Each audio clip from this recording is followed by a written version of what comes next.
basin of the fast disappearing Lake Chad. Once the sixth largest in the world, the lake, flanked by Cameroon, Chad, Niger, and Nigeria, has now shrunk to less than 10% of its previous size of about 25,000 square kilometers in the 1960s. No thanks to climate change and desert encroachment from the Sahara, among other causes, the adverse effect has gone beyond economic vulnerabilities. It has also aided illegal migration and banditry while exposing the idle youths to recruitment for terrorism. These are the issues that have over the years bothered the heads of member states of the Lake Chad Basin Commission, LCBC, now under the chairmanship of Nigeria's President, Muhammadu Buhari. The new vigor, encouraged by President Buhari in search of a solution, led to an international conference early 2018. We must treat the issues of the Lake Chad with the urgency they deserve and show the needed political commitment toward reviving the lake. The time to act is now. The time to bail out the region is now. The time to show our humanity is now. And the heads of states were joined by development partners, international donors, and other relevant stakeholders to brainstorm on the final feasibility study for the Interbasin Transfer Project. The prospect to transfer water from the Ubangi River in Congo into the Lake Chad Basin has been described as the most viable option. Thanks to the leadership direction provided by President Buhari, awareness has been created at different international fora, while support and commitment have also been elicited. The Italian government has agreed to support the finalization of the feasibility study for the interbasin transfer with the grant of 1.5 million euros. Though a massive generational project, observers have said sustenance of such momentum and leadership provided by the Nigerian leader is key in saving Lake Chad from total extinction and about 50 million human population depending on it for livelihood. Now that report sets the tone for tonight's discussion. Let's start off by introducing our guests. We'd like to welcome to this program Honorable Mohammed Mangunu. He's chairman of the House of Representatives Committee on Agriculture. Thanks for being here tonight. Thank you. You're welcome. Let me also welcome the Minister of Water Resources, Suleiman Adamu. Thank you for being here. Good evening. We're also joined tonight by Abubakar Sadiq Abba. He's a professor of political economy and development studies at the University of Abuja. Thanks for being here. Good evening. It's a pleasure. Well, joining us via Skype from Lagos is an international environmentalist, Desmond Majakudumi. It's good to see you. Right. Great to be here. Thank you. Right. We do hope that as we go on, we'll be joined by the Executive Director of Planning and Design of the Chad Basin Development Authority, and as well as Professor of Agriculture. We hope they'll join us later on from our Maiduguri studio. But for now, let's acquaint you, as we always do, with the procedure of this program.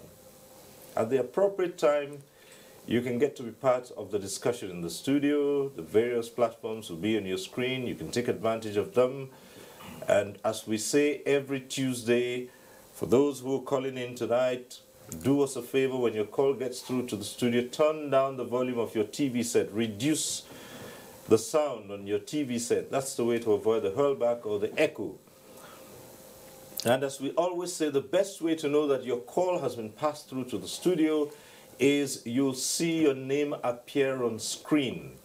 Now, once you see your name on screen, it means that your call is through to the studio. And just go straight ahead to your question or comment.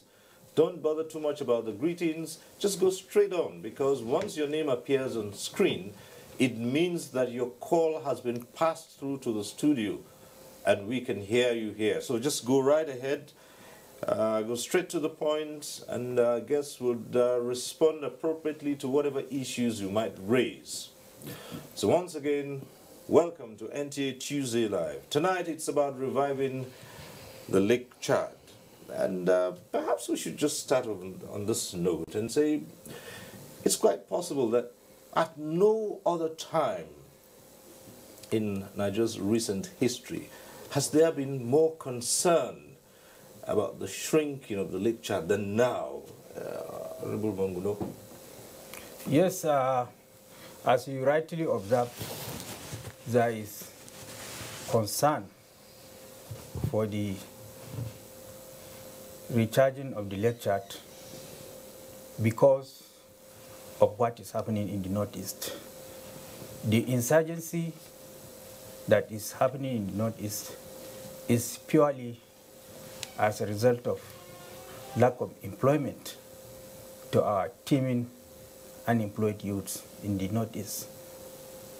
And the insurgents got a fertile ground for the recruitment of these teeming unemployed youths to be their foot soldiers, thereby wreaking havoc on the Nigerian nation state. The Lake Chad, as you rightly pointed out in the course of your brief, in the study in 1964 shows that the size of the Lake Chad is about 25,000 square kilometers. But now it has shrunk to 10% of its size. It's fluctuating between 2,000 to 1,500 square kilometers, depending on the amount of rain. And then it accounts for as well as the value chain that it generates have all been lost, and it gave a fertile ground for recruitment of these teeming unemployed youths by the insurgents as their foot soldiers and wreaking havoc on the Nigerian nation state. And that is the more reason why President Muhammadu Buhari, being a leader that is responsive to the yearnings and aspirations of Nigerians, is championing the gospel of recharging the Lake Chad in whatever opportunity or fora that he found himself. And to that extent, so far about $5 million have been released for the purpose of feasibility studies by the Nigerian government, and then the other nations, member countries of the Lake Chad Basin Commission are expected to contribute about $1 million, which has not been done yet. But the total quantum of money that is required for that purpose is about $14.5 billion for the purpose of recharging the Lake Chad from the Ubangi River in the Congo Basin. So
is Development Commission, I think the region should leverage on the formation of the Northeast Development Commission with a view to tapping the potentials in the South.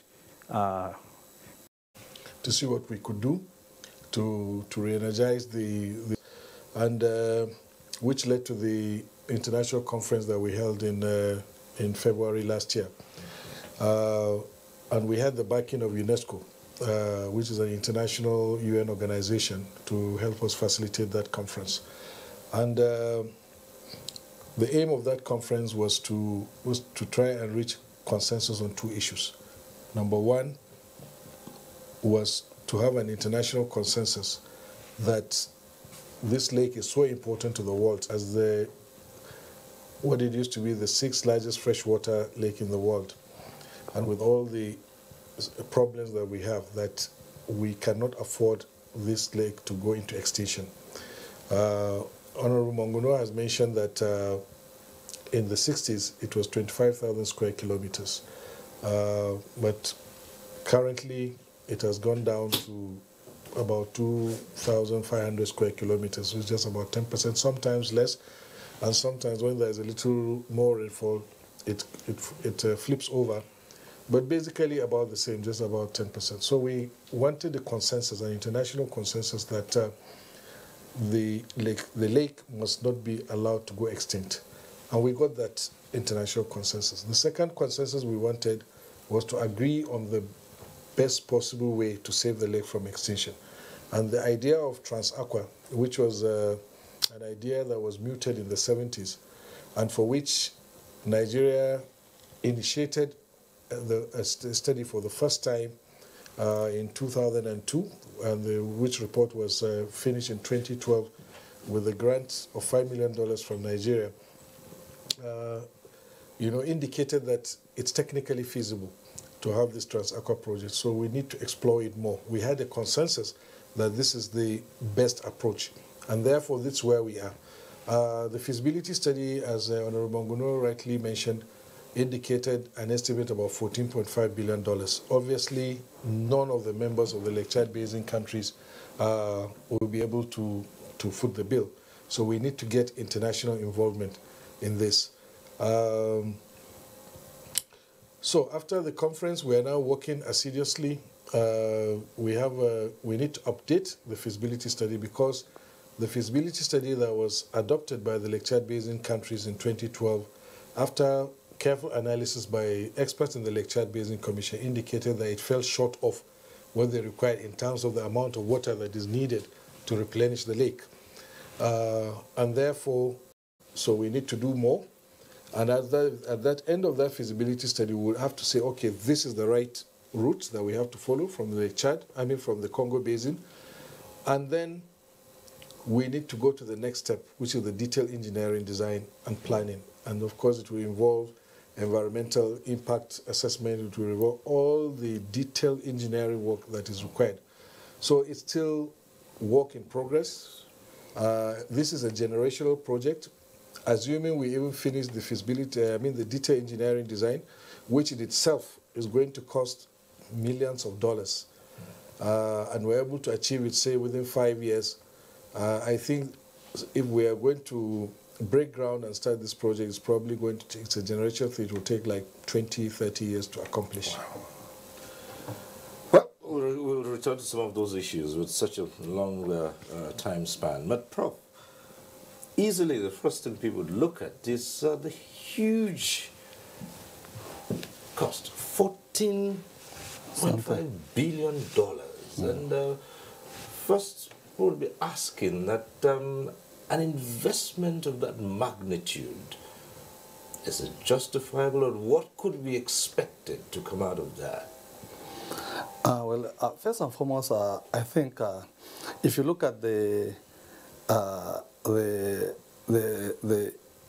positive impact size of the venture, I think $14.something billion, as much as it is not much. If you look at the Lake Chad, I think today, currently, I think between 1963 and 1993, for 30 years, Lake Chad shrank almost 95%. So it operated on 5%, but from 2007 till date, it now keep on rising until we are now balanced at between 1,350 kilometers square. Then, if you look at the economic benefits in Lake Chad, first and foremost, there is fauna, there is flora, and there's the animal aspect of it and the human aspect of it. If you look at the fauna, there are about 44 alga species in Lake Chad. Out of these 44 alga species, almost 20-something is domiciled in the Nigerian aspect part of the Lake Chad. There are 173 flora, fishes, varieties of fishes. 85 of them are now domiciled within the Nigerian portion. The Lake Chad alone can generate in its optimum level about, within the Nigerian cycle, about 70 million jobs. But within the 4 surrounding member states, Nigeria, Chad, and Cameroon, cumulatively, it can generate about 110 million jobs at its own peak level, especially when we harvest the Congo River excesses. So I think what these 4 countries should do is to present a unified position internationally and come up with a demand, you understand, for funding and take it as a long-term loan from international agencies and international organizations and international countries that are very friendly to these particular nations. And I believe any nations that desires to invest in Africa will find the Lake Chad Basin as a welcome development, because it is there. There is no hide and seek game there. So long as it is functioning, I believe they'll recoup their money on the long run. It's not going to be a short-term or a medium-term investment. It's supposed to be a long-term. So there are countries that have excesses in billions of dollars. If only they see commitment on the side of the leadership of these particular 4 countries. It is not the money that is the problem from international angle. It is the sincerity of purpose and the commonality of interest between and among these 4 surrounding states of Lake Chad. And I believe with a leading role being played by President Buhari, because he has gone out of his way to convince all and sundry that this Lake Chad is a priority, and he is committed to that. And I believe the body language of the surrounding presidents, Niger, Chad, Cameroon, through the Lake Chad Basin Commission's meetings that they are attending, it shows that they themselves, they are waking up from their own slumbers that have been there for decades. So they are ready to team up with Nigerian Buhari and come up with a solutions to this Lake Chad Basin. And for God's sake, Lake Chad is giving minimum of 30 million people water to drink. It's fresh water. And the employment angle of Lake Chad is about 70 to 75 million in this region, and about 110 million. So you can imagine the quantum of benefits that is embedded in that particular area. So if you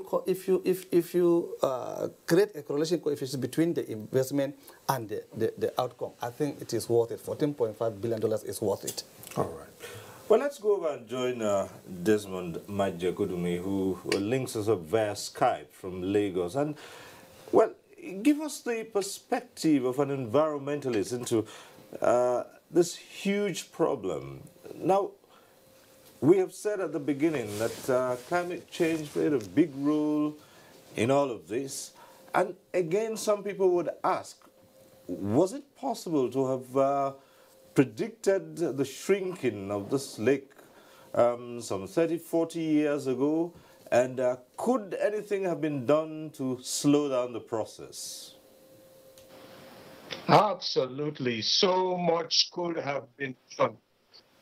And the reality is that this is a classic example of what happens when human beings refuse to accept their constituted responsibility and scripturally injuncted duty to be carers of the creation. It's as basic as that. It's a fundamental classic example of what happens in all the scriptures, in the Holy Quran, in the Holy Bible, in the Buddhist scriptures, in all the scriptures. It's very clear that the Creator said that human beings should care for his creation. It runs through the scriptures. So, the climate change that is happening is anthropogenic. It's human-induced. It should never have happened in the first place, and when we saw it happening, it should have been stopped. And I'm so happy that our president has taken the initiative, aggressively going to the international communities, getting cooperation from his local brethren, and going to the international communities and appealing and even demanding for assistance. Because we in Africa, we in Nigeria, we didn't cause this climate change. This climate change was caused by the irresponsible activities of the so-called developed nations through their anthropogenic pollution of the atmosphere. So having done that, we now need to ensure that we move forward very, very rapidly. As the minister said, and as some other people there said in this highly constituted board, there's 40 million people relying on fresh water, relying on their livelihood from this place. And this situation that's going on there, it is the main cause of the problem we're having in insecurity. I'm familiar with this area. I was there many, many years ago. And the lifestyle of the people there was a good lifestyle. They had their flocks, they had their farming. The young people there were very, very happy. And you know what they say, a hungry man is an angry man. Let alone a man that has no water, he becomes a madman and he becomes so susceptible. So it could have been slowed down, it could have been prevented, but we must act now and ensure that we live far more harmoniously with this wonderful, blessed creation that the Almighty God has blessed us with and asked us to care for. All right, now I'm looking at the situation here, Honorable, and later I would ask the Minister this as well. Nigeria is in the driving seat for this. Of course, the impact has been felt by Nigeria to a large extent, but as it is with collaborative efforts with many nations, what guarantees can Nigeria have that the other critical stakeholders will be as committed as Nigeria is in this? For instance, Honorable, you said that while Nigeria had fulfilled part of its own obligation to the feasibility, some others have not. Yes, you know, issues related to bilateral and multilateral agreements are subject to a lot of bureaucratic bottlenecks and red tapes. So because of that, we have an internal solution to that. If the transfer of water from River Ubangi in the Congo Basin is not feasible, we can do opt-out to intra-basin water transfer. For example, study has shown that River Benue and River Niger discharge fresh water to the quantum of 5,850 cubic square meters to 9,750 square cubic meters to the ocean, which is being wasted. So we can opt for an intrabasin water transfer using the NNPC model of transferring their products to the north once it reaches the plateau, by transferring the water from River Benue and then River Niger that is being wasted, about 10,000 cubic square meters of fresh water that is being discharged to the ocean, can be transferred through using the NNPC model. Once it reaches the plateau, through gravitation, it will recharge River Ngada and River Yazaram, thereby giving a very fertile ground for agricultural activities, especially in the South Church irrigation scheme that I earlier mentioned, which has a an area of about 67,000 hectares that is ready for cultivation, and 22,000 hectares is already fully developed, but only the maximum attained is about 14,000 hectares. So if the inter-basin water transfer that we have to do in conjunction with other countries is not feasible because it is subject to a lot of bureaucracy, diplomatic problems and what have you, we can opt to the intrabasin water transfer with a view to recharging our rivers, particularly River Yazaram and River Ngada, for the purpose of improving our agriculture, particularly in the South Chad irrigation scheme. All right, Minister, just as we said, are we seeing a matching commitment from the LCBC? And I'm asking this, it's not just a matter of the conference, it's a number of meetings. Beyond all that, the kind of commitment that Nigeria has, are we seeing a similar commitment from the LCBC? First of all, we need to understand that Nigeria is the big brother. The other countries are really impoverished countries, except in recent times that Chad has struck a little bit of oil, as well as Niger.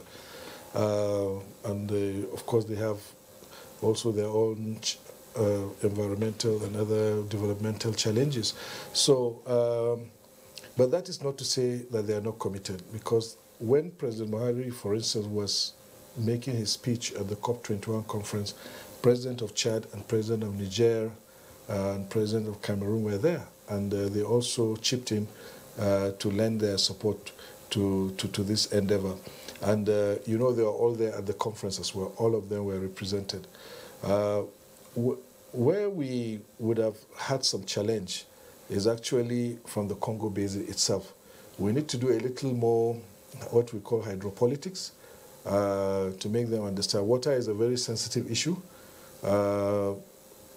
We were very happy to have the president of Gabon, who is a member of the Central Africa, the Congo Basin, a member of the Congo Basin, just like we have the Lake Chad Basin Commission. Angola was there, and they all signed the Abuja Declaration. So I really don't see, I have not seen any lack of commitment on the part of our brothers in the Lake Chad Basin, but the truth is Nigeria has the largest tract of land. We have the largest territory within the Lake Chad, as it was. We have the greatest benefit to be derived from it. We have the largest population, but that region alone has the highest population growth rate in the world. It has the highest indices of poverty that you can think of. So while we are making our own commitment, but we still believe that we can't do it alone. And at the conference itself, there was even, when we were discussing the method of funding, there was even a commitment by all the member countries that even if it means on our own part also putting some kind of taxation on a per capita to raise money. Of course, whatever we raise will not do the work, but at least we need to show some commitment. That issue was addressed, and we also accepted that the African Development Bank should be made or compel or encouraged to set up an infrastructure development fund for Africa to the tune of about $50 billion US. I don't know whether they have started that. I need to check on that, because I believe President Buhari has written to the President of the African Development Bank informing him of the outcome of the conference. So there's really some commitment, only that this is a poor region, and it's very difficult for us to back our words with the real stuff, with money, Okay. Well, we have our very first caller on the program tonight from Maiduguri, Kabir calling in. Hello. Hello, sir. Go ahead. Agree to Honorable Mr. Barista M. Kimangno and the rest of our people. We really appreciate this program, and we thank our President Muhammad Buhari for his bringing development of our country, and entire those people that are assisting Buhari. So we thank God that he gave us a good leader like Buhari, and we are praying for him to continue the jobs that he started for Nigeria. We wish our country to the next level. God bless our country. God bless all over our leaders. God live Nigeria. Thank you, sir. Right. Thank you, Kabir.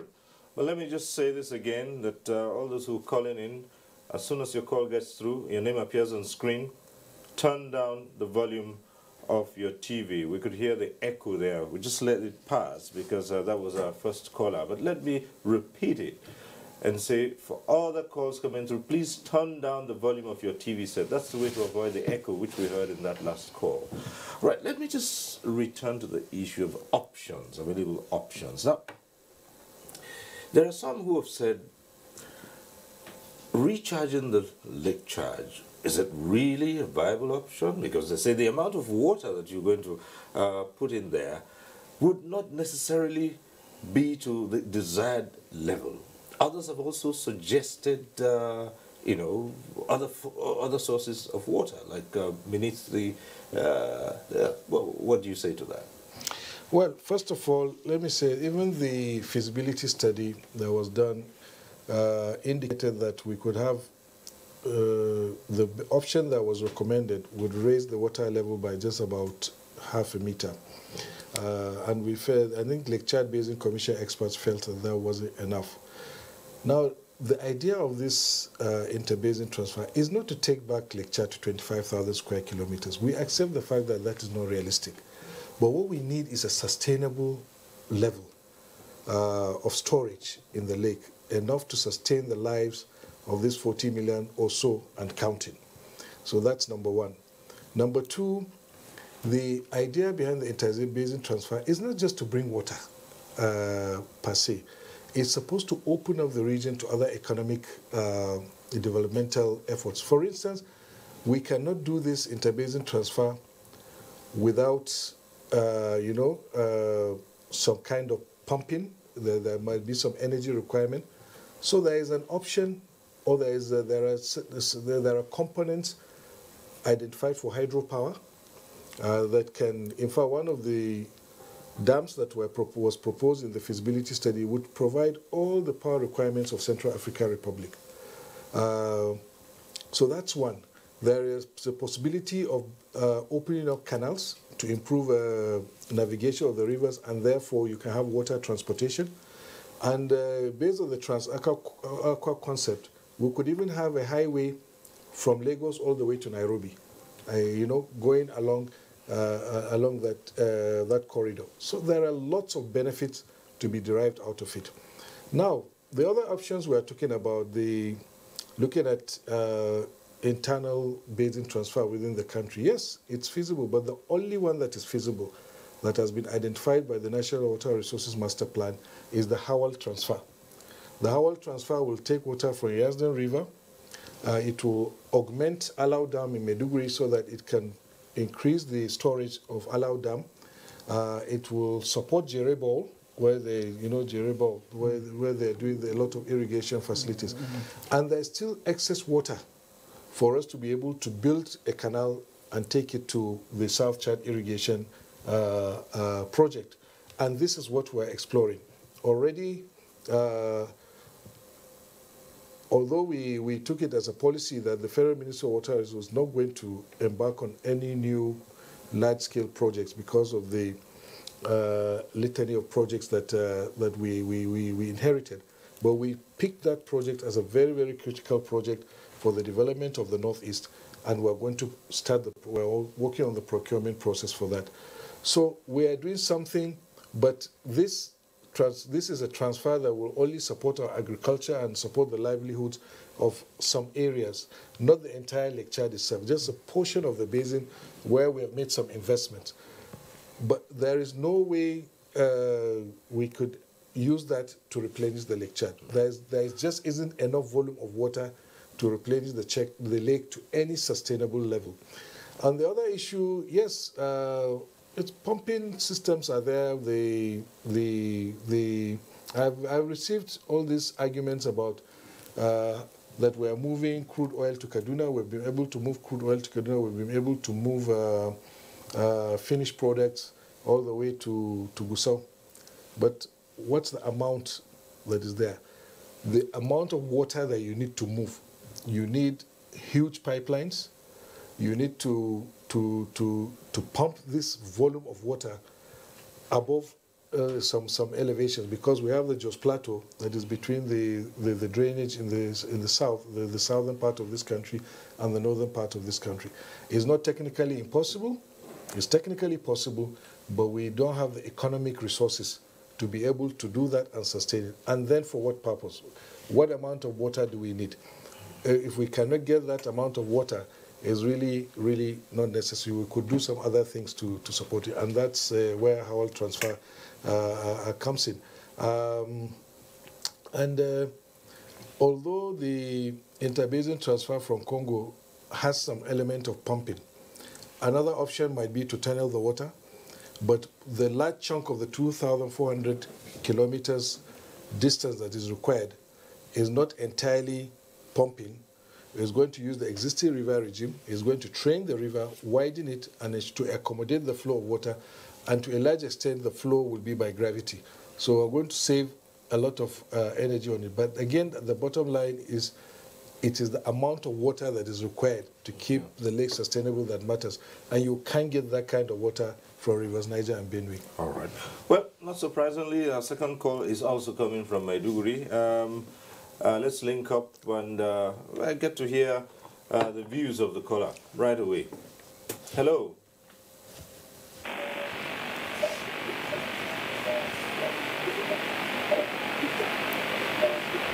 Hello. Yes, hello. Yes, go ahead, please. Well, my point is that historically and noticeably concerted effort has been made on the issue of Lake Chad. But on the other hand, it has posed a challenge globally with centrality to the countries surrounded by the region. Hence, it is in the enlightening self-interest of the government to strengthen its partnership with key players, to put more effort in actualizing the Lake Chad dream of creating more jobs and revenue generation for government through ensuring a friendly environment with education and capping it with the education as center stage. I must commend efforts of all the governments surrounded by the Lake Chad through the one of their noticeable meetings held in Maiduguri. I must commend their effort more especially of our president and of our able governor, Kashim Shettima, and the rest of the representatives from the various countries. So thank you. That's my viewpoint. All right, on the thank issue. you very much. Okay. Relate this for us, will you? A lot of people do not readily connect the issue of the economy with what's going on in the Northeast and the kind of impact that an extinct... The insurgency? Lake Chad, yes, the kind of impact an extinct Lake Chad, hopefully not, could have on this part of the country. It has been an ongoing debate whether economy plays a significant role in the development of rebel groups in a society, insurgency, terrorism. There are some school of thought that believe absolutely and holistically that poverty plays a significant role. But there are other school of thought in social sciences that doesn't believe in this argument. But if you look at what is happening in the Northeast, I think about 80% of the membership of Boko Haram happens to come from that particular area.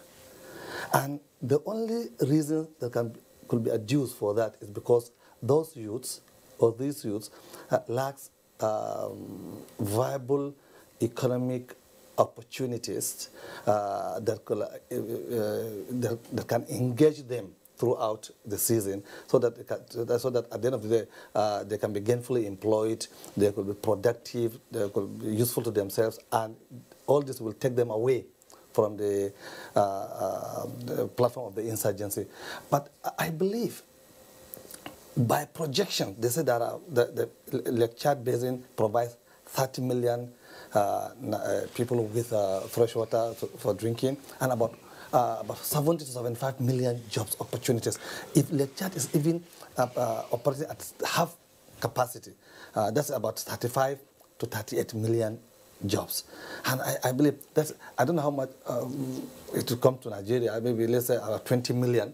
So if 20 million youth from Northeast, the entire 6 states of Northeast will be gainfully employed, I don't think insurgency or terrorism or Boko Haram per se will have any field to apply this on. So directly or indirectly, structurally or institutionally, yes, there's a direct relationship between the shrinking of the Lake Chad Basin and the emergence of the Boko Haram, because the Boko Haram harvested the ideal hands, which all years were being engaged by the Lake Chad Basin. Now they become ideal, they become unproductive, and they had other alternative, which is not comfortable, but it's alternative to them, and so they get engaged with the Boko Haram. And it is my belief that part of the strategy of the energy and the commitment shown by President Buhari is to pull the carpet off the feet of Boko Haram by engaging those youth productively in their own environments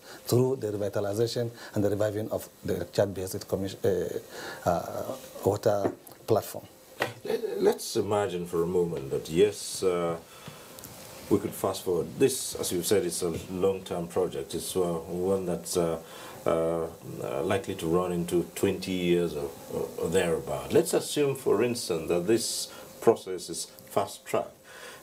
What are the concerns about depleting the water base and resources of wherever this initiative is coming from to recharge the Lake Chad itself? You hear people talk about solving a problem and in the process creating another.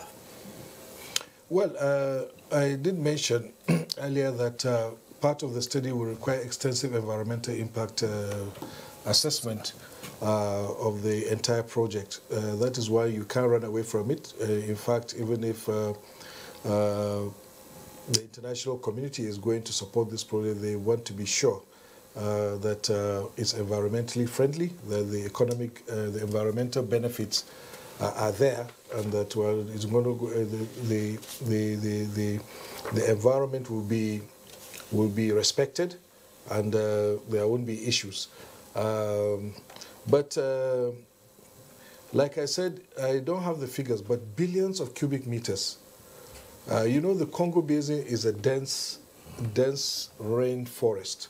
So billions of cubic meters just flow into the Atlantic Ocean. Then it's not being used for agriculture, it's not being used for anything. And the estimate that we have now is only 8% of that water will be required to keep the lake at a sustainable level. Maybe detailed engineering studies will also show that it's even less.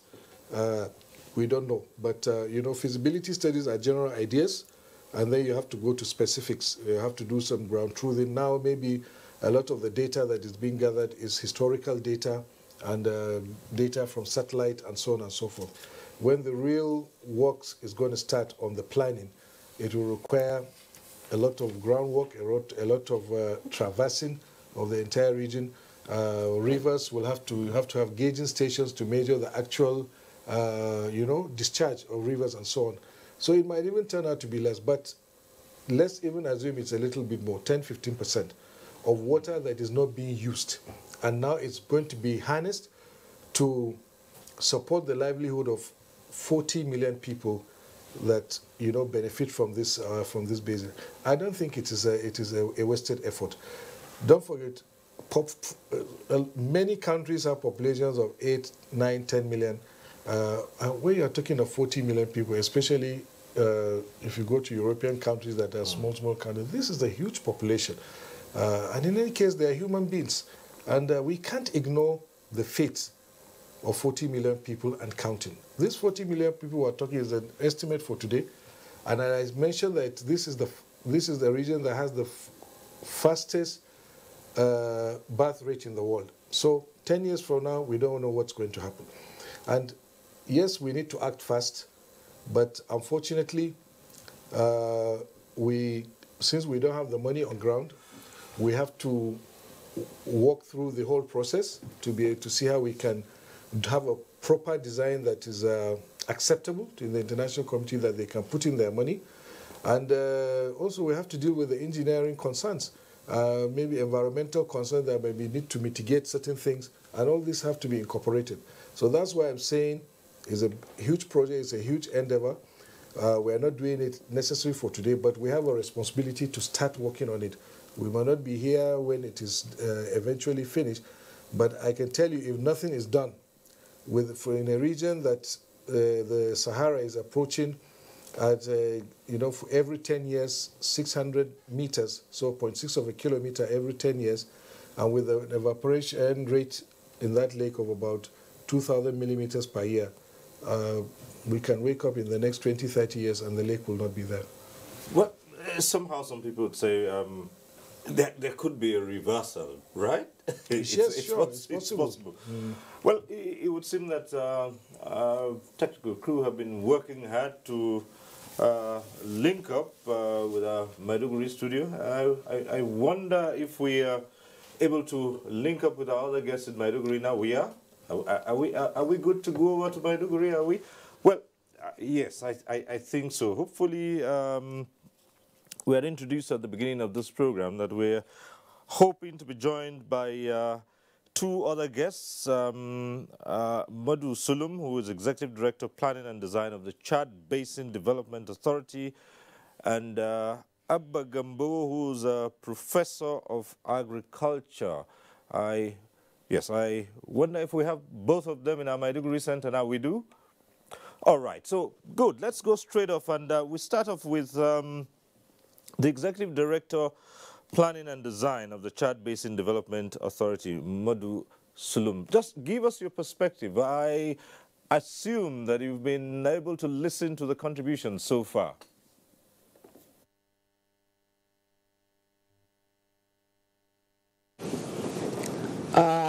You see, Lake Chad is a renewable lake. If you look at the earth crust, 75% of the earth crust is made out of water. Out of that 75%, only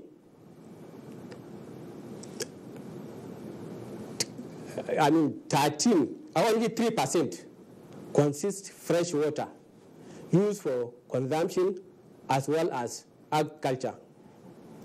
So in the whole class, in the whole earth, when we are talking of fresh water, there is deficiency in the whole earth, not only Lake Chad, anywhere in the whole earth.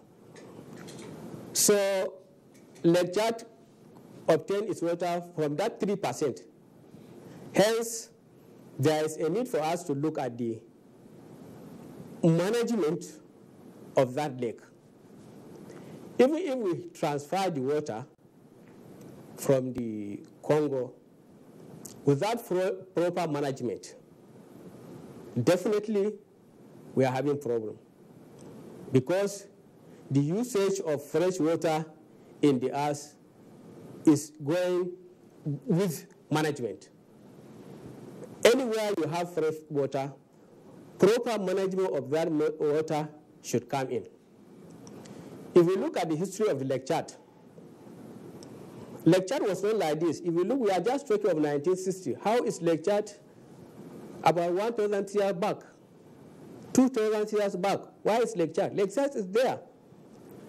Literature has told that from the year 1,400 to today, Lake Chad dried 4 times, completely dried 4 times, and it picked up. So this is something natural which we may find it actually very difficult to control. Our major approach for Lake Chad now is to look at proper management of the water resources in the lake. Let's look at the 2 sources where the water is getting their sources. The Chari River, which supplies about 90%. Currently, literature shows that 40% of that is not coming to the lake. The Kumodu axis, which supplies the 10% to the lake, currently very minimum goes to the lake. So Lake Chad being a renewable water source, effort must be geared towards recharging the lake through proper management of the lake system. If we look at let's take a typical, the Nigerian sector of the Lake Chad. If we look at, if we look at dam around that Yobe Kumadgurebe rivers, there are about 4 or 5 dams with a total, population of about total water volume of about 4 billion meter cube. And then this dam actually reduced the flow into the lake from the Yobe River system. Then our climatic condition, being arid on semi-arid condition, make that the channels that supply water to the lake as of today are completely blocked, because every year, because of the nature of wind, the sun wind, the rivers were blocked, and there was no water to clear. So over the period of 10-20 years, from Jigawa to the Lake Chad now, the earlier river that supplies water to the lakes are completely broken down. So luckily, we were able to forward this to the minister, and the minister graciously give approval for us to reclaim that lost river. We have launched a program of river reclaiming in Gashua, which was launched by the Honorable Minister.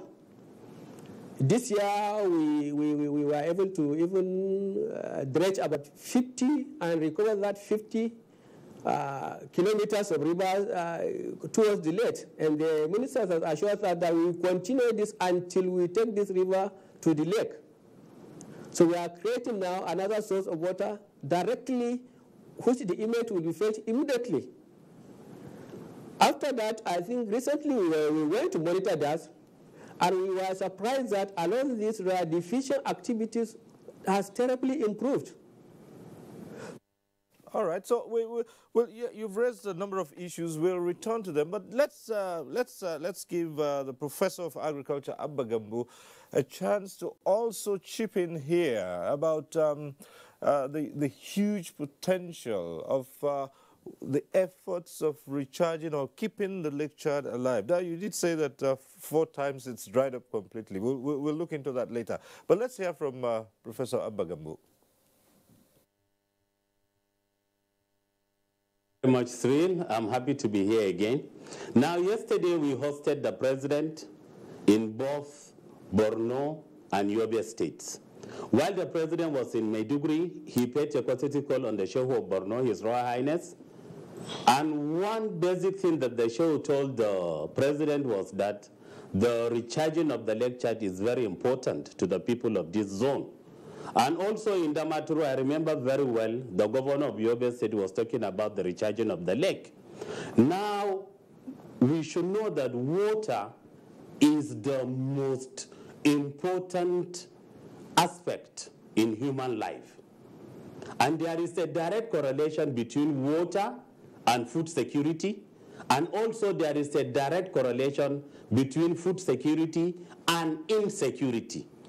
We thank the present government for all that it has been doing, but at our own local level, we've not been silent. For example, in the November of 2007, under the auspices of Borno Elders Forum, we did a colloquium on 1,000 years of Kanem Borno Empire, where I remember about 173 scholars from different parts of Africa came and presented papers, and the colloquium was actually aimed at what can we do for Borno or the Kanem Borno Empire to regain its past glory.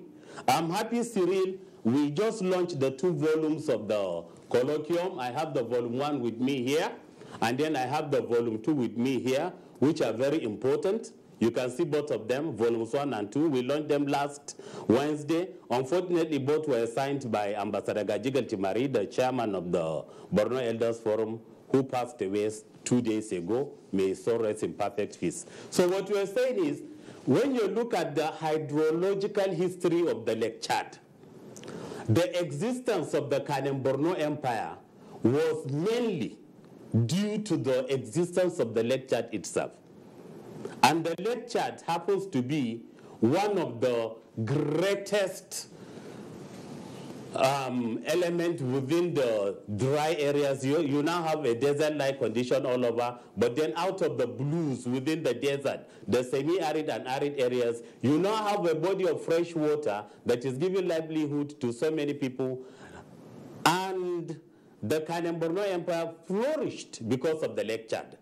Now, within the context of what we have now, we have a situation whereby the lake is about drying up. But I said, let's look at the hydrological history.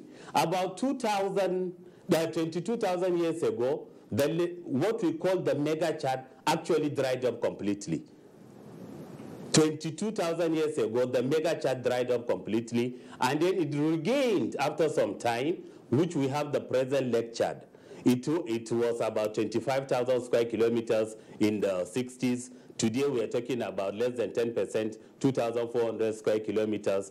But then there is something very fundamental. 96% of the total water of the Lake Chad was coming from the River Chari and then River Logane systems. 96%. Then the remaining 4% of the water inflow to the Lake Chad was coming from River Yobe and River Yesdere. So in between there are natural and then man-made causes that made to what we have presently.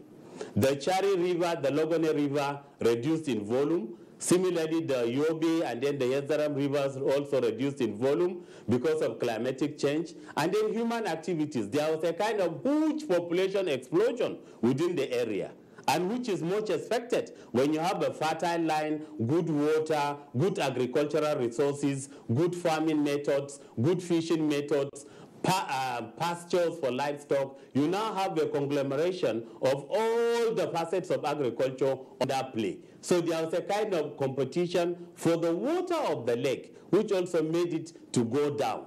Now, like Honorable Monguno said, the original Lake Chad was stretching from the shores of the present Baga area to Bukarti in present-day Yobe State, and also to Bama.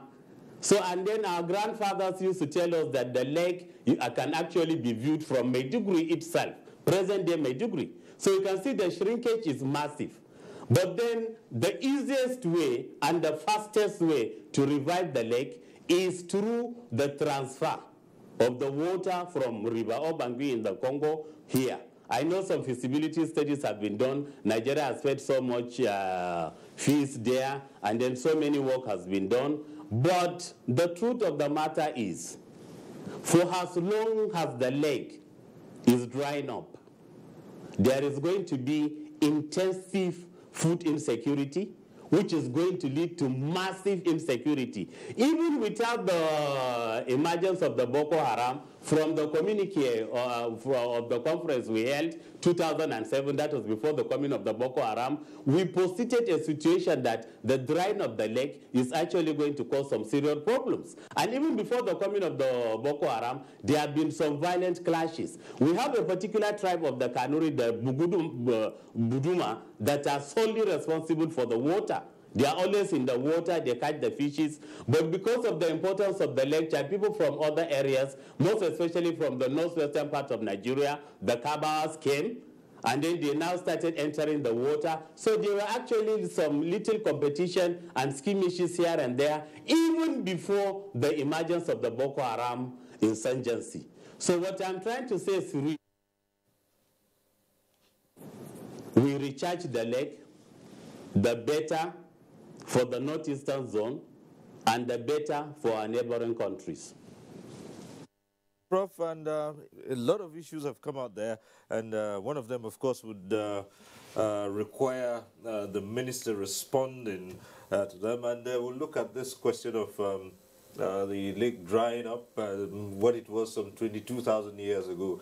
Well, certainly none of us would be around here to see if 22,000 years from now the lake would be revived. But we'll take a short break here. When we return, there'll be more about reviving the lake chart. Stay with us on NTA Tuesday Live. Nigerians, our fearless officers and men of the Nigerian military are winning the war against Boko Haram. Today, all occupied territories have been recovered and Boko Haram has been degraded. Our affected brothers and sisters are getting their lives back. However, they are now after you and me. In our mosques, churches, schools, motor parks, markets, entertainment centers, and public gatherings. Be vigilant. Be security conscious. Report suspicious persons, objects, and movements to the police and other security agencies. The security of our nation is a duty for you and me. Nigeria, unite against terrorism. This message is brought to you by the Federal Ministry of Information and Culture. The struggle for independence had been a long and tough one. Our founding fathers and compatriots sacrificed their comfort and even shed their blood. We cannot at this point in history afford to spirit away their sacrifices for immediate but temporary gains of today. Let us emphasize what unites and not what divides us. Working for the unity of purpose with a stronger vision for a better tomorrow. NTA, growing with the nation. Nigeria, the only country we can train with remarkable potentials to excel. Let us believe in ourselves and change our attitude for the sake of our country and generations unborn. Let us revive our cultural values, which are our essence as a nation. Let us renew the spirit of patriotism and hope in our dear country. Do not take or give bribe. Be punctual always. No more African time. We can't expect to be global citizens and operate on African time. Join the queue. Insist that people are attended to on a first-come basis, no matter who they are or where they come from. Nigeria, good people, great nation. Make you report any crooked person, object or wakajube movement to police and security agent demo. The security of our nation now work for all of us, plus including me and you. Nigeria, make we unite against terrorism. Now, Federal Ministry of Information and Culture bring on this message.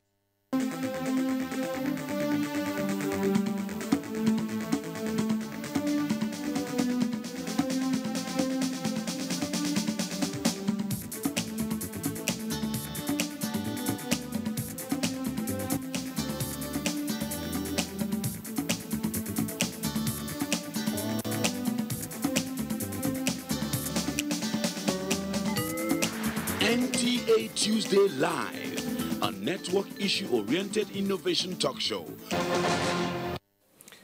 Thanks for staying with us. Let's now find out what the citizens are saying.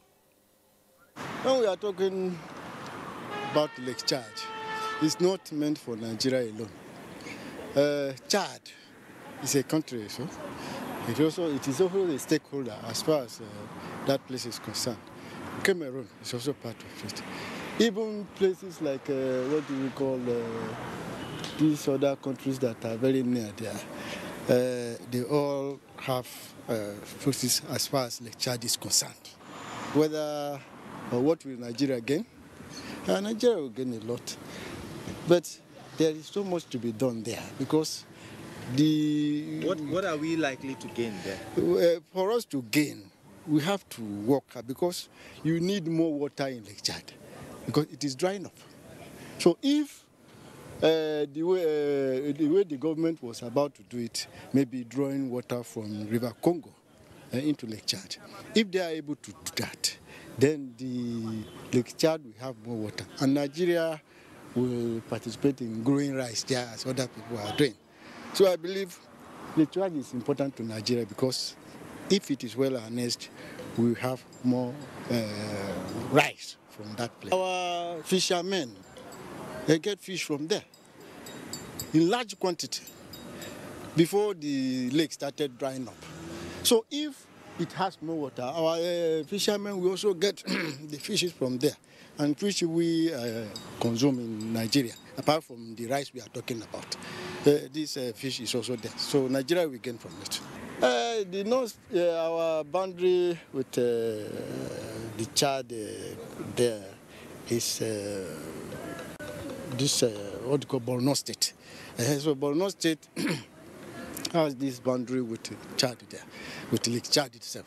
So if we are able to work on that Lake Chad and we have plenty of water, Nigeria will gain a lot.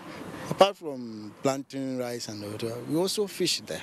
And it will be an advantage for us because most of these our rivers around here dry up at every dry season. But the Chad had not been drying. And if they are able to bring more water from River Congo, then we will rejoice and we will benefit from it very well. It's the Lake Chad. It's the Chad. So whatever is happening within that area, it is the Chad. Our relationship with Congo, or Chad's relationship with Congo, or Cameroon's relationship with Congo is based on that Lake Chad. Do you understand? So if we are able to pump in water there and make the water surplus, all these countries, including Cameroon, Congo, and Chad, will also gain from it. Be very, very important if the government can revamp Lake Chad, because number one, looking at the northeast, it will boost the economic capital and enhance the movement of goods from the borders, and it will create more employment to the people living around there. So it will be a good thing if the government can take it as a step to revamp it, because the global warming is catching up with it, and if the government fails to do nothing, we might lose the Lake Chad basin, and which will be very, very, it will not be good for Nigeria economy. Well, from what the people have to gain, I will say, number one, it will create employment. Number two, it will boost the economic of Lake Chad. That is of. All right, views about the benefits of reviving the Lake Chad. Even as that was going on, we had the phones ringing, all right, and I do believe that we still have one of our regular callers on the line from Birnin Kebi. Umar Anachi, I believe you're still on the line. Hello.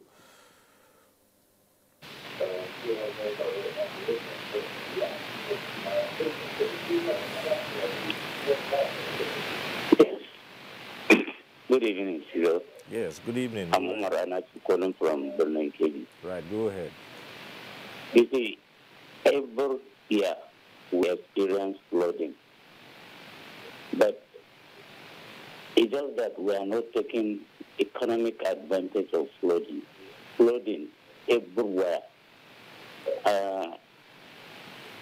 It is very important to consider flooding period and take advantage of that to transfer that water that devastating to where it is needed. Water everywhere at that time, but there is a need to transfer them to channel them where to where it is needed. Just like River Nile, you can see the canal constructed crossing the Egypt country. So we can do that. Take advantage of flooding and transfer the water where water is needed is important.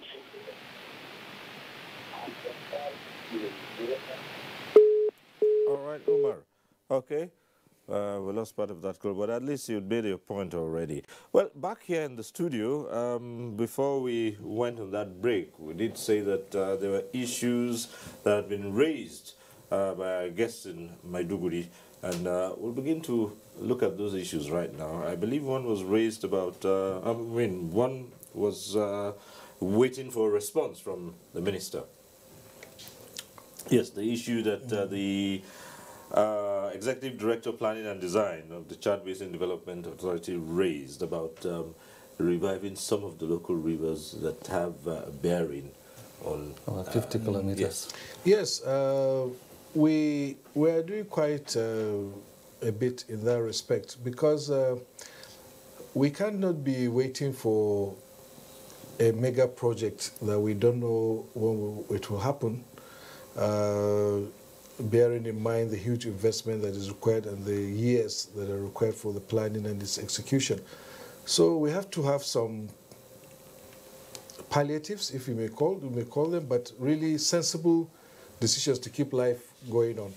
One of the, he mentioned the issue of the, I think one of them mentioned the issue of proliferation of dams upstream of River Hadija and the Kamadugu-Yobe Basin. Yes, unfortunately, is the reality on ground.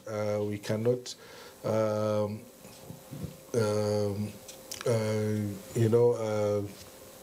continue to think that Tiga Dam is not there or Chala Gorge Dam is not there. They are there. They've become a fact on ground. They are facts on ground. But they were designed bearing in mind that there's going to be some detrimental effect on the downstream communities, and based on the calculations of the protocols made on reservoir operations for this dam, they're supposed to be releasing water during the dry season to enable the downstream communities get some water. But of course, a lot of floodplains were lost, and we get a lot of flooding also over there because we have degraded our soil. We have deforested our catchments, and therefore over the years, and this is something that has been going for 30, 40, 50 years to almost an irreversible level, and there's a lot of siltation going into the rivers, affecting the depth of the river, such that when we have unprecedented rainfall, of course the water will spill over the banks and cause a lot of flooding, as it has been doing, and even as it has happened last year. So and then there's this basic problem of taifa grass that has been affecting all the channels. And I would like to say also that I think there's been negligence by past government, because there are some little things that can be done to ensure that these channels are flowing. And we came to the conclusion that we must do something. So Chad Basin Development Authority, we encourage them to get new equipment like excavators, and they started opening some of the channels, and at least all those blockages have been removed. So water is flowing. Yes, like you mentioned, I was there last year, to the middle of last year, and about 50 kilometers had been opened up, and water was flowing, and the people, the communities were rejoicing. So these are small efforts that can make a lot of difference that we ignore. So it's important that we do not lose sight of these things and continue to chase the issue of interbasin transfer, where there are some simple activities that we can do to help.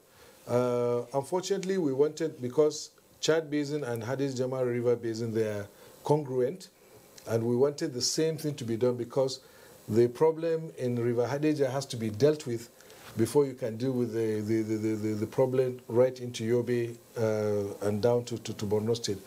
Unfortunately, budgetary issues, provision was made in the budget, but the final budget, when it came out, the money that was appropriated was not there, so they couldn't do it. But we are pursuing this as an option.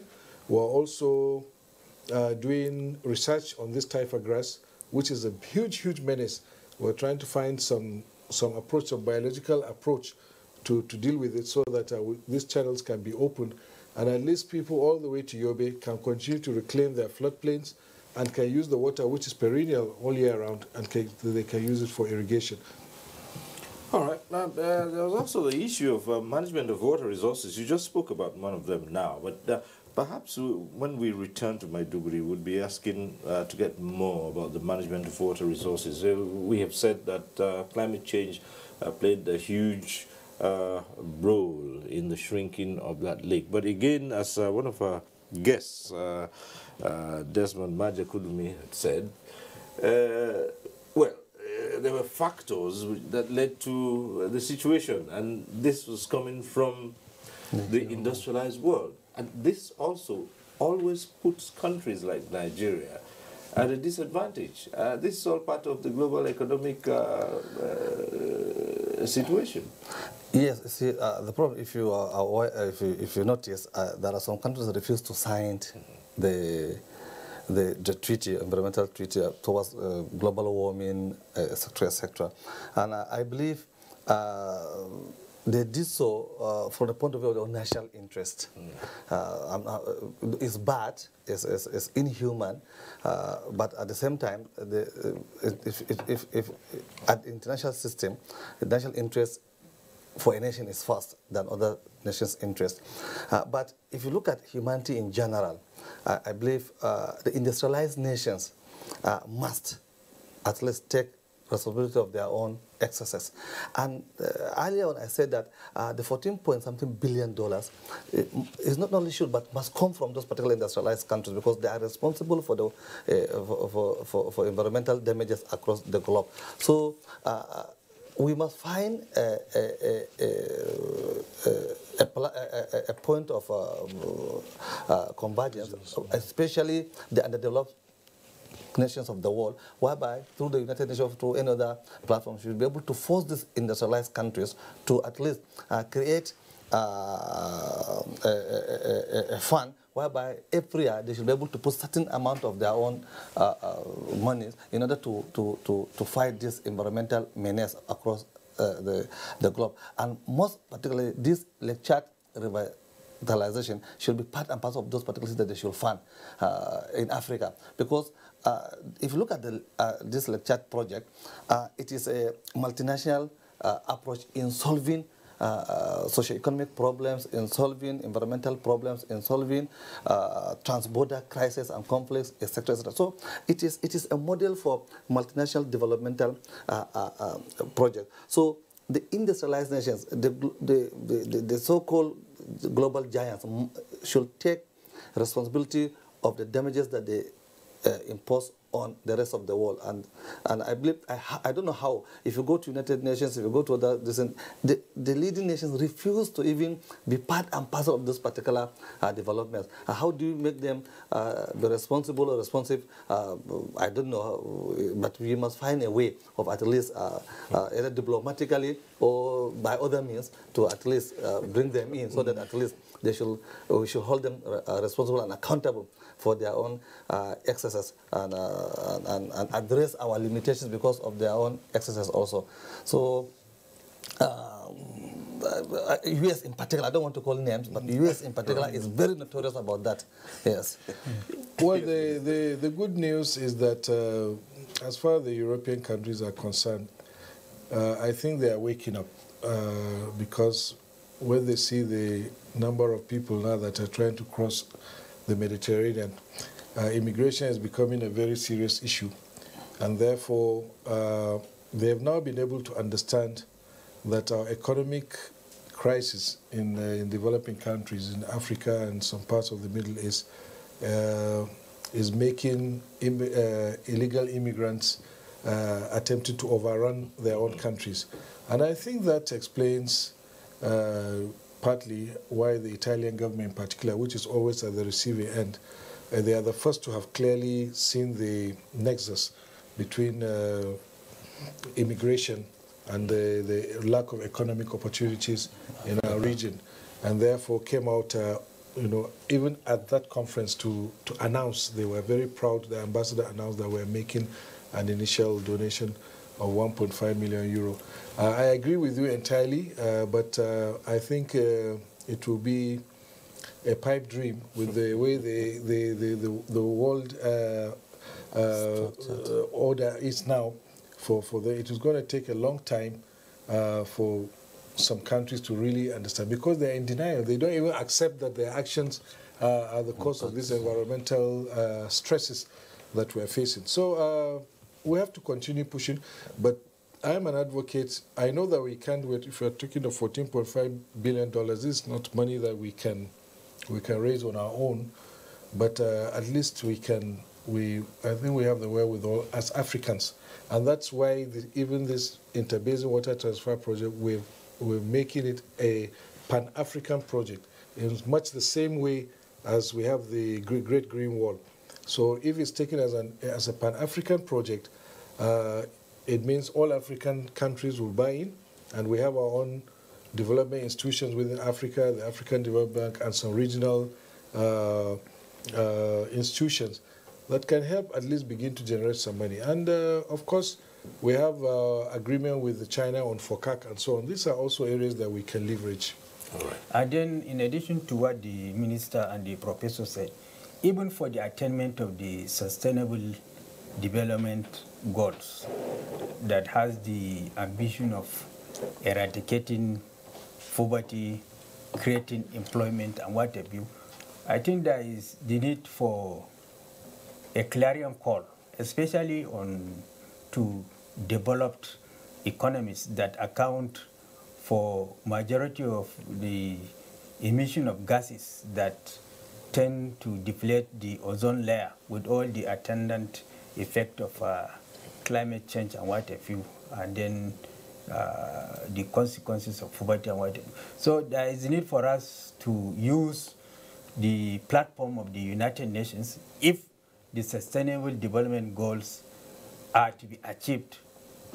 Then there is need for the recharging of the lake chart, and then for these countries to also contribute their widow's mite in their own enlightened self-interest, as rightly observed by the Honorable Minister. The world is a global village. A problem in one part of the world cannot be insulated from the other part of the world, as clearly evidenced by mass migration to Europe using the Mediterranean, the Sahara Desert, and what have you.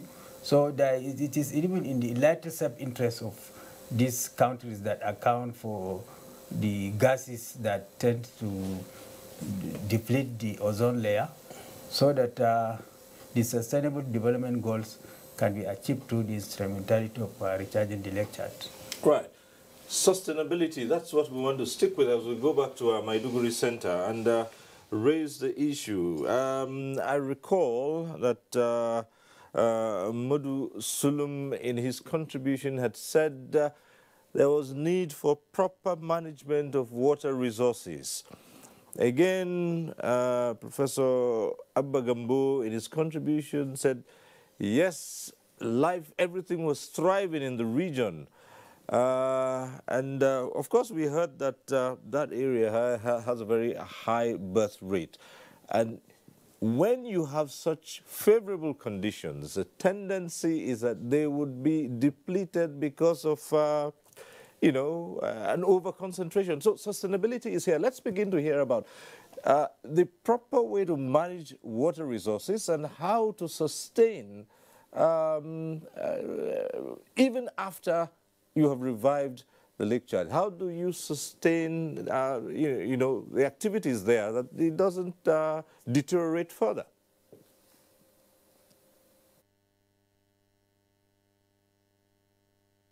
Thank you, Cyril. We know Lake Chad is renewable water. So the main aspect of sustainability is, let's know what is coming into the lake, and let's know what is going out. At any point, the amount of water that comes in to the lake should be more than the amount of water that goes out. So in our designs, in our project, in whatever design we were doing within the region, what should be at the back of our mind is the total volume of water obtained from the lake should not be more than the one that comes in, because the lake is renewable. So in whatever project we are going, be it irrigation project, be it water supply, the net effect is we will be guided by the amount of water that we take out from the lake, from the lake, which will always be less than what is coming in. That is the basic concept of sustainability of the lake. Professor Abba Gambo, yes, a thriving economy. You did allude to fishing, and sometimes you deplete stocks even by overfishing.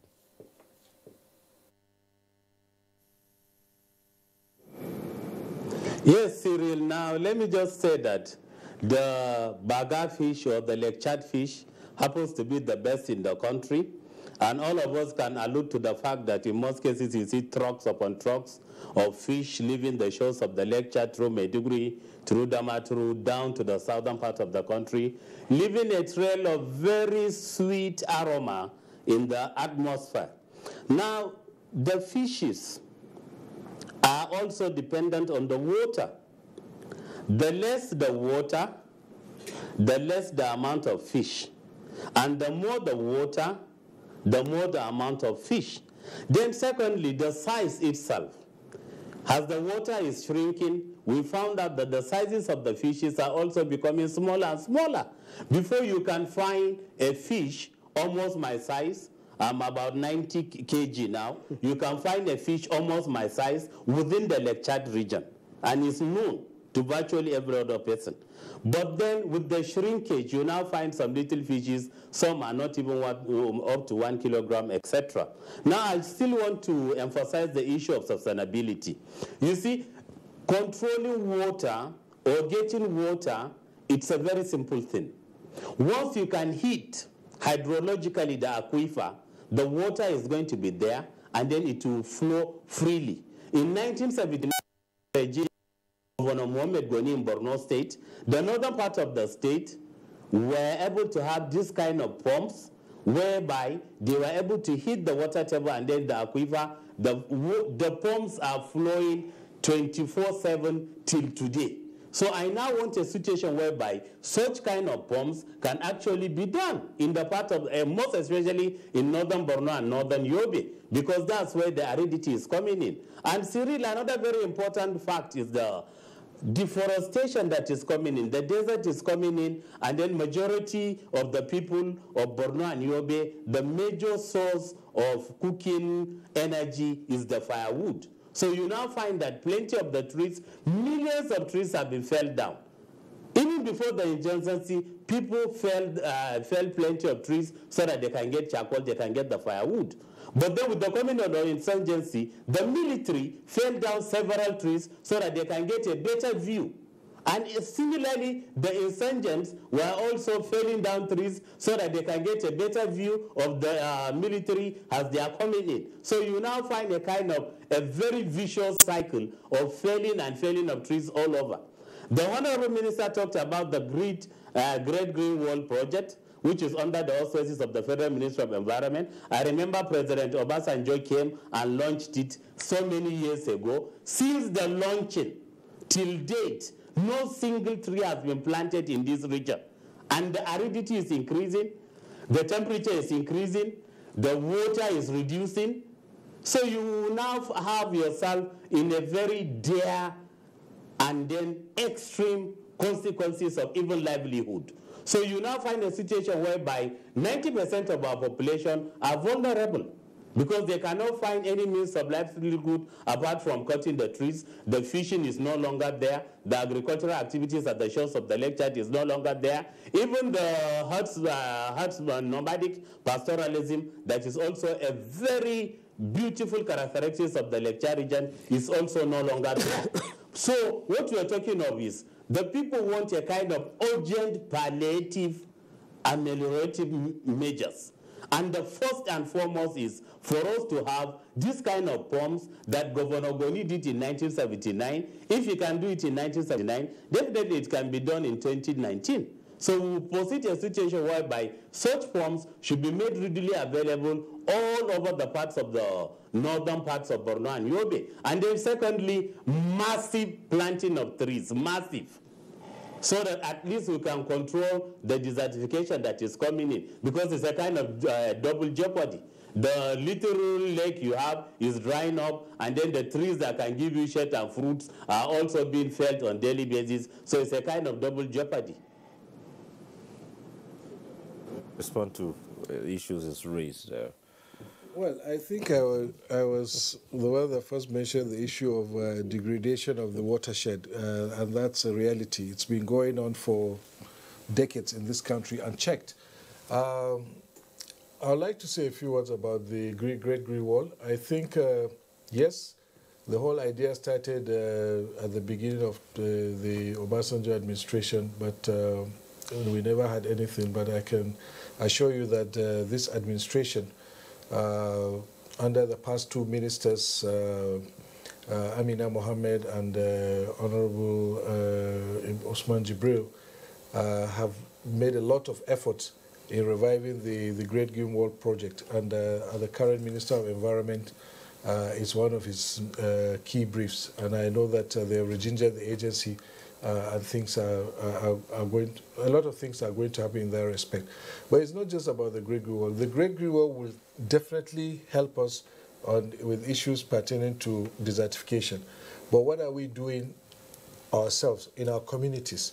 I remember when we were children, every year there used to be the tree launching campaign, and we were in our primary school, we were all encouraged to take a seedling and go and plant in the house and so on. All these things seem to have been forgotten. I think people have not been educated enough. But again, also, I think there's this issue of this thirst for energy, the need for firewood and so on.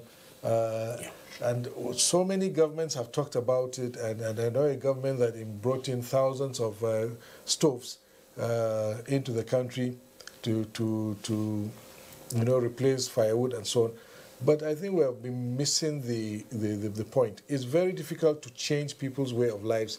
They need to be educated. But again, one of our major albatrosses is really population explosion. When you have a huge population, it's very, very difficult to deal with some of these situations.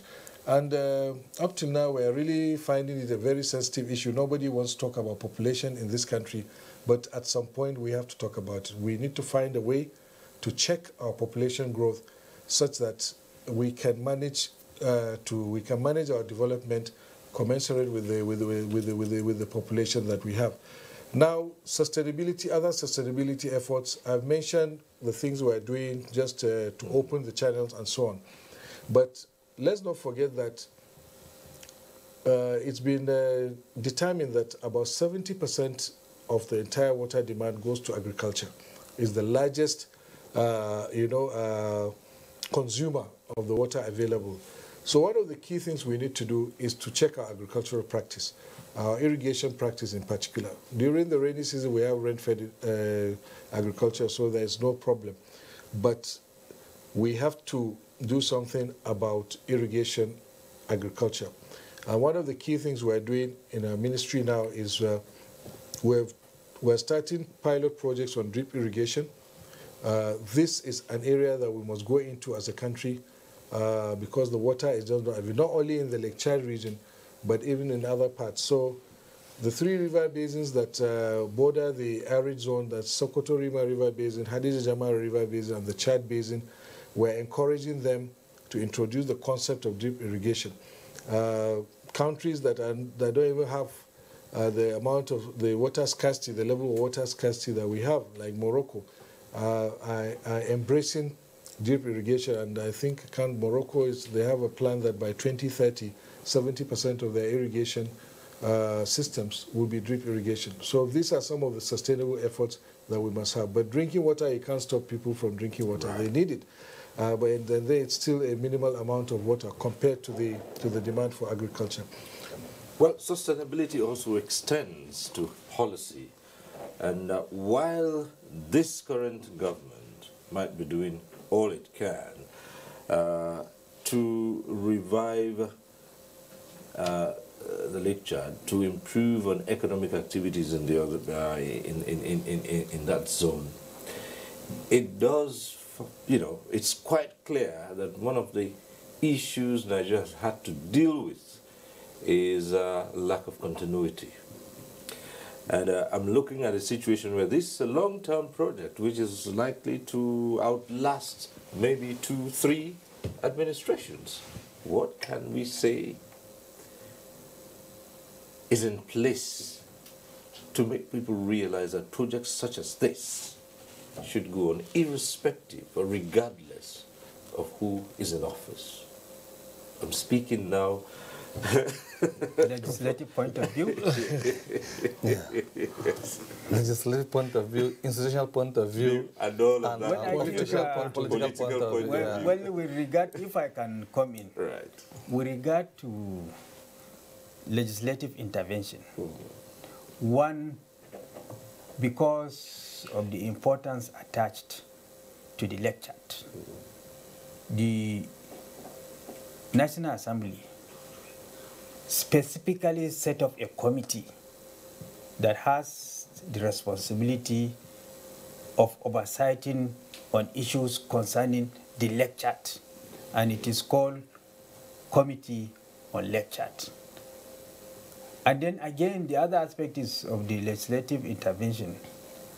There is this bill, an executive bill, I think, from the government that was introduced to the National Assembly with regard for the sustainable use of our water resources. For example, there is avalanche of drilling of wash boreholes all over the place, which exacts a lot of pressure on our water resources and which is not sustainable. So that what this bill seeks to achieve is to regulate the use of our water so that it can be used sustainably, having regard to the fact that there is population explosion in this country, and it is predicted that by 2050, Nigeria is going to be the third most populous country in the world. So because of that, there is a need to come up with laws to insulate it from policy somersault from successive administrations for the purpose of sustainable use of our water resources. And I think the bill is right now in the works in the National Assembly, of which I know at the end of the day, Mr. President will assent to that bill. All right. That's as far as legislation. I don't know if you're talking of the water resources bill or another bill. The water resources bill. Because if it's the water resources bill, I would like to thank you, Honorable, because the House of Representatives passed that bill. But unfortunately, it has been politicized in the Senate and turned on its head. Yes. Yes, you mentioned the whole idea behind that bill is about sustainability of the water resources sector and the need to create.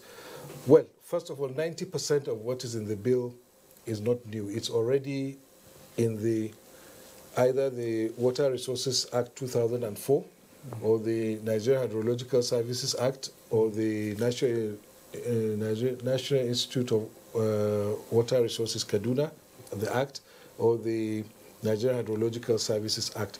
And the idea is to consolidate all of them into one body of laws. The remaining aspect, which is very, very critical, is this issue that has to do with a concept of integrated water resources management, and that's where all these sustainability issues and the need for stakeholder involvement in the development of water resources comes into play.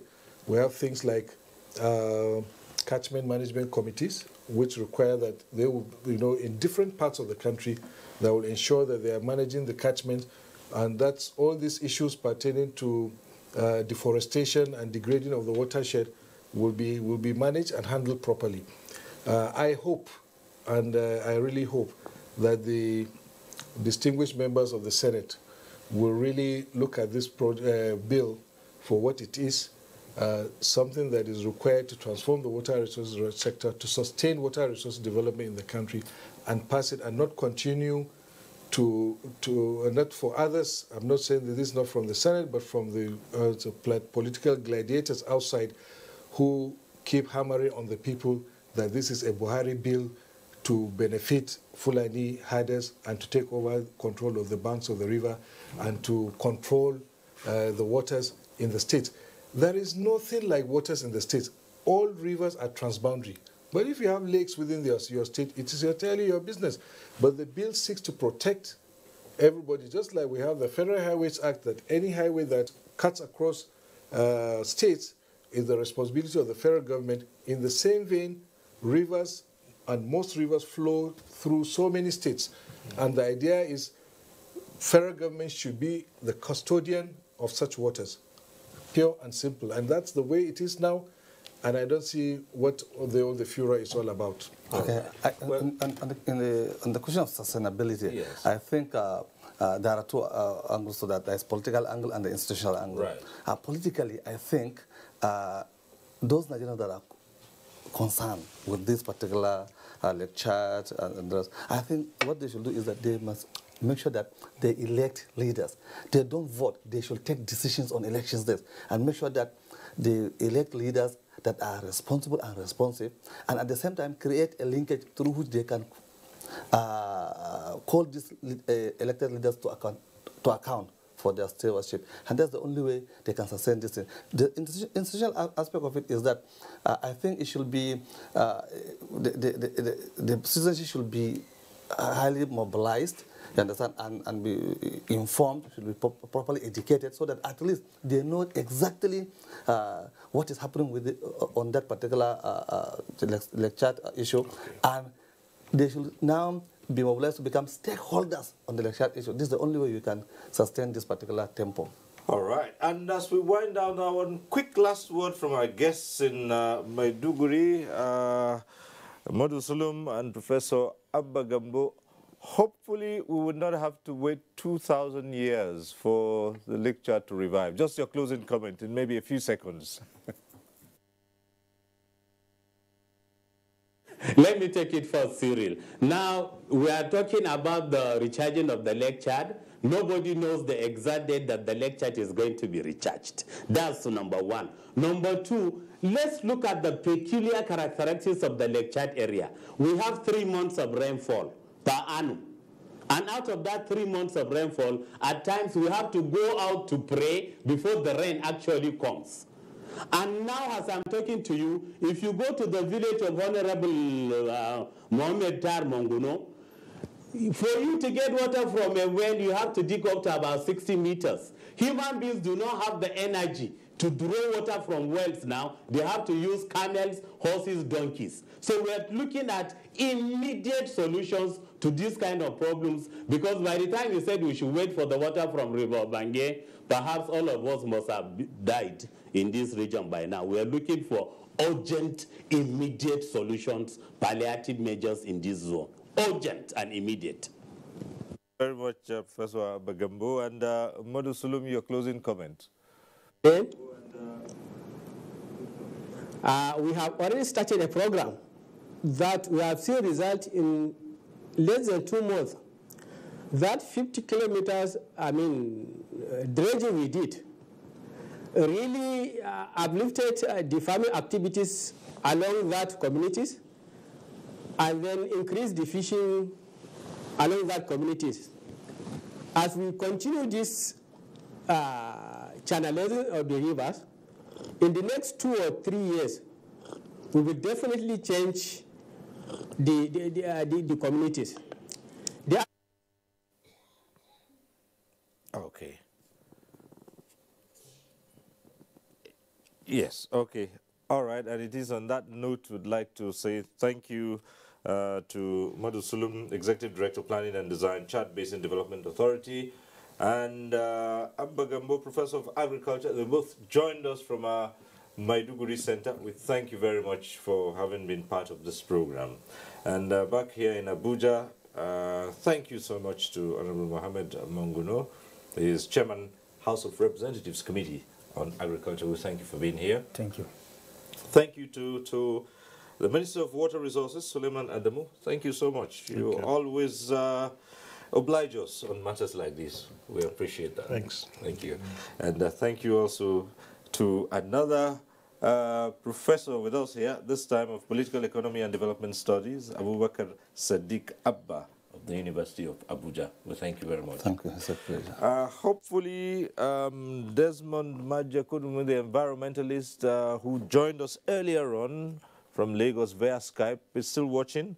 We'll just say thank you very much for being part of this. And also to all of you who were part of this program, I say a big thank you. Next week, we'll reach you again on NTA Tuesday Live.